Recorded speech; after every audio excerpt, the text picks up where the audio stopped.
Greetings, Elden Ring Guru here, and here's the top 10 of what we think are the coolest Elden Ring bosses. What do we mean by cool? Well, mainly how they look. Judge a demonic boss by its cover, not how you fight it. Who cares about that? Do they look cool? If so, they'll make this list. Before we get into the video, here's a quick shout out to Iowa.com, our sponsor.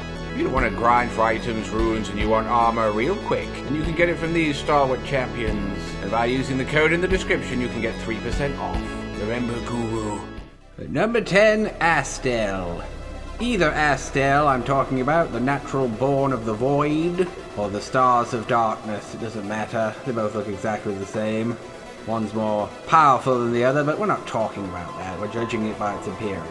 Now, you might say it's a naff creature design. I mean, it's a mosquito with a human head, with a skull head, the mandibles of the falling star beast, some weird hands. Looks like a giant blob of DNA strand with bits stuck on it.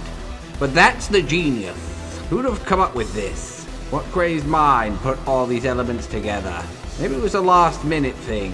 What assets do we have we can stick together? But I'd like to think there was more thought than that went into it. It's the kind of thing that Nightmares is made of. Skull head with giant mandibles and an eyeball in the forehead. You don't want that coming at you in your area. You don't want it to invade your nightmares. And it might. It actually might. At 9, the Fire Giant. A lot of people seem to hate this boss fight. Seem to have a lot of trouble with it. And granted, in a way, the Fire Giant at first seems like just an inept giant human with a bad beard and dreadlocks. But look closely and see the giant weird face in his chest that, of course, opens up in the second form to make something quite monstrous, quite memorable. And it's an epic battle. He may be the biggest boss in the game. I think he is. Looks like he could snap a dragon in half even. So while it might be an annoying fight, you can't deny he's kind of cool. The sequence where he rips his own foot off, sets it on fire, and then wobbles about the arena. Are you gonna forget that in a hurry? I think it's pretty cool. And if you don't agree with me, I don't care. At 8, the full-grown falling star beast. Something kind of cool and epic about this fight in a giant crater. And it was the first time I'd seen any falling star beast, let alone a full-grown one, when I stumbled on it. I thought it was a pretty cool fight. I was disappointed when I found out there was not so full-grown falling star beasts scattered around. It did lessen the cool factor, but I'm going to base it on the first time I came across it, and I thought it was kind of a memorable creature. Possibly modeled on the bull from Sekiro, with again giant mandibles, just add them, they're always creepy, and a scorpion-like tail. Who knows what star it fell from, but it's invaded this planet of Elden Ring, and it's here to stay, breeding like wildfire. At 7, the Knight's Cavalry. Possibly a strange inclusion for some people. But I thought out of all the knights in the game, this guy was the most badass. A dark knight, riding atop a dark steed, wielding a ball and chain weapon with great strength. Something badass about him. If I had to be any enemy in the game, I'd be the Knight's Cavalry. Riding about at night, looking for inept players to donk on the head. Rest at the wrong campfire and he appears. The Knight's Cavalry, who now wander the dim roads at night. They were once led by the fell Omen, and were deliverers of death for great warriors, knights and champions. That's kind of a cool lore, isn't it? I wish you could get the horse, the mysterious caped horse. It's incredible it knows where it's going. Cool weapon, cool boss, cool horse. I like it. At 6, Malenia, the blade of Miquella and the goddess of rot. Even though she's just a human, there's something more epic about her than that.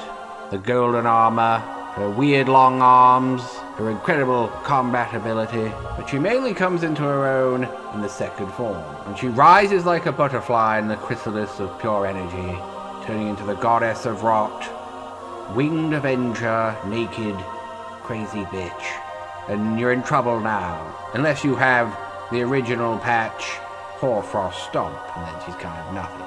But if you don't have that, she's trouble.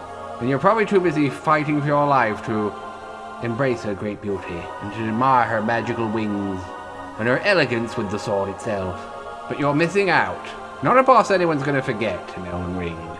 At 5, Dragonlord PLACIDUSAX, an epic two-headed dragon beast. And even though there's millions of dragons in this game, this one finds a way of making itself seem interesting than the average dragon.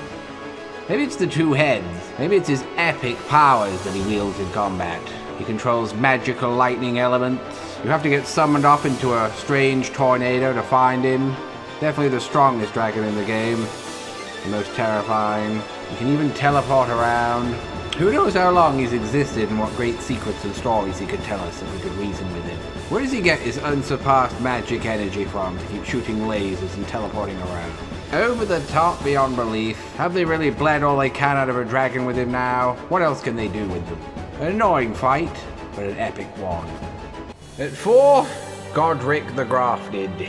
A strange monstrosity of a lord who's grafted all kinds of bits onto himself. Clearly off his loop. Believer that he's the lord of all that's golden or some nonsense. But he's an early promise in the game of crazy creatures to come that doesn't really deliver. Like a lot of bosses in this game, he loves wielding a giant axe. I don't know what he does with all his other hands, probably just itches his back or something. He doesn't really use them much. And he gets really pissed when you beat him in his first form, and can't wait to hack off his own arm, and then graft a dragon and head onto it. Which is an interesting thing to think to do. How it manages to function and work, he must have incredible powers. Doesn't need the rest of the body to breathe embers. Not with grafted GODRICK's ability.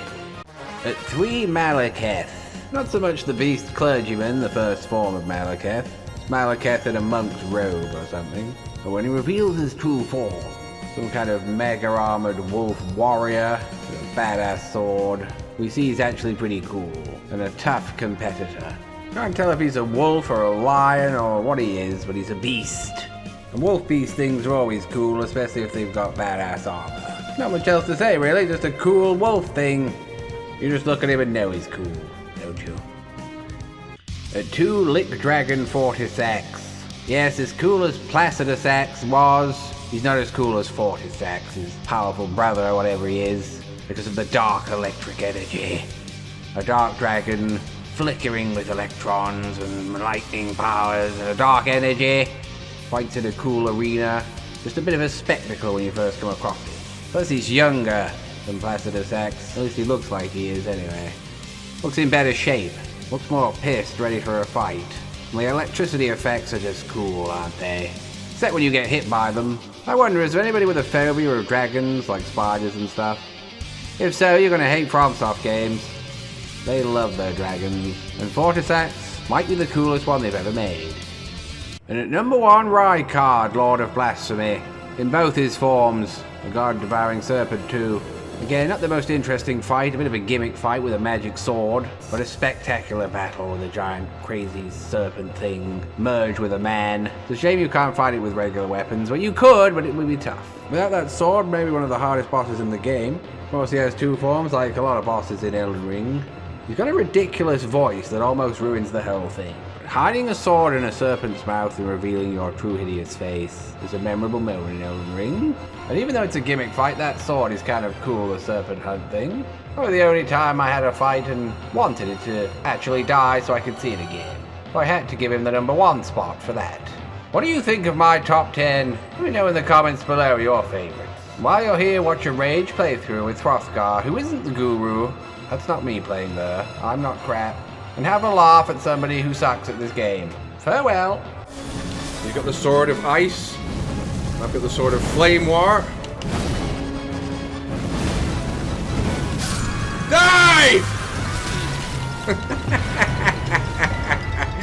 They didn't count on the earth and the water!